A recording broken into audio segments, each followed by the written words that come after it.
Alright, welcome back to a brand new video of the Talking With Your program, Having the Experience. So what you guys just saw is how they tried to reinforce the trigger number 32 to associate it with the New York Predator Department.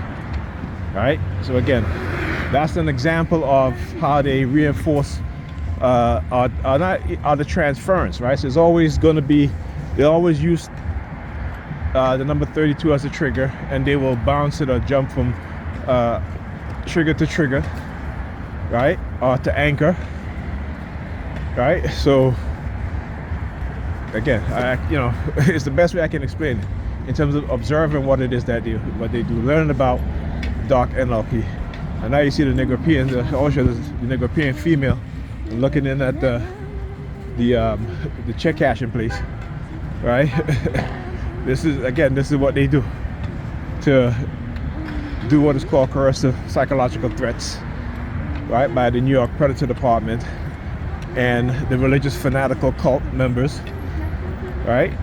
And why? Because I don't subscribe to their religious bullshit, and so they will attack me and try to manipulate me and to try to silence me. Come on, exposing the shit that they do, right? Like I said, they can go ahead and do it. I'm still going to expose them. But what they don't understand is that particularly the religious fanatic perps and Negropeans, is the same type of economic coercive threat is being used against them also, right? This is why they don't speak out on racism, particularly when they reach a certain economic status. So if they move up to the middle class, right, they're no longer speaking about racism and shit like that, and then trying to say, well, if you speak on racism and this and that, then you're weak. Like this idiot from the website Mediocre Tutorial and Review, right? You know what I'm saying? I was watching a video and he's talking about, there was a woman on there. She said, I only date white men. Careful. Come on, listen. Right? She says that, she said black men always talking about racism. But racism is a daily part of our life. It's an everyday part of our life. It affects us, covertly, as well as, and as well as it is in our face. We're just being conditioned not to acknowledge it, we can recognize it, but we don't say anything about it. That's our condition. And this is what white America has done. This is what they want.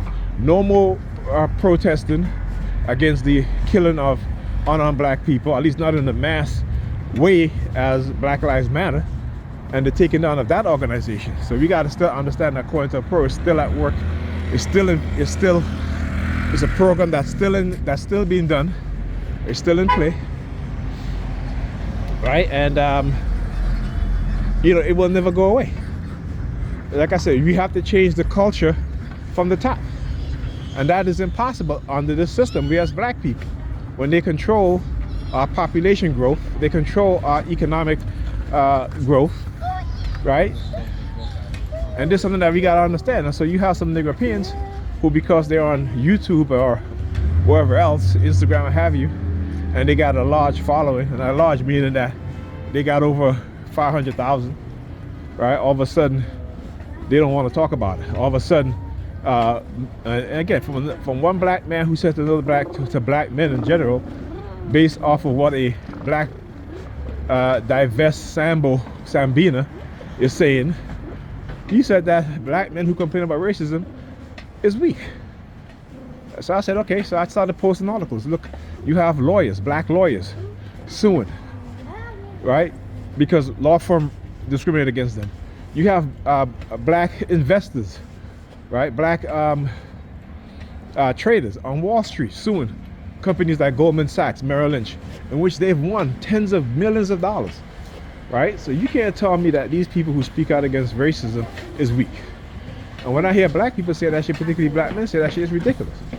So what I do, I start to educate them. So that they can no longer ignore it. I start posting there in the comments, so that when other black men go and watch the video and read the comments, they get the reality that these things exist. Another white woman again. Okay, and they love to show me their face. They turn around and they smile just like last night. You know, again, I know how they're being used. Right, they've been used in two ways. Right, they've been used to where they get black women to target me. They think I'm gonna hate black women, so they'll send a white woman around to be like, okay, he's gonna talk to her now. No, thank you. I'm strictly for the black one. All right, for a woman of color, I should say. Right, but specifically black women. All right, no snow bunnies here, as Dr. Uma Johnston says. Talk to you guys in the next video.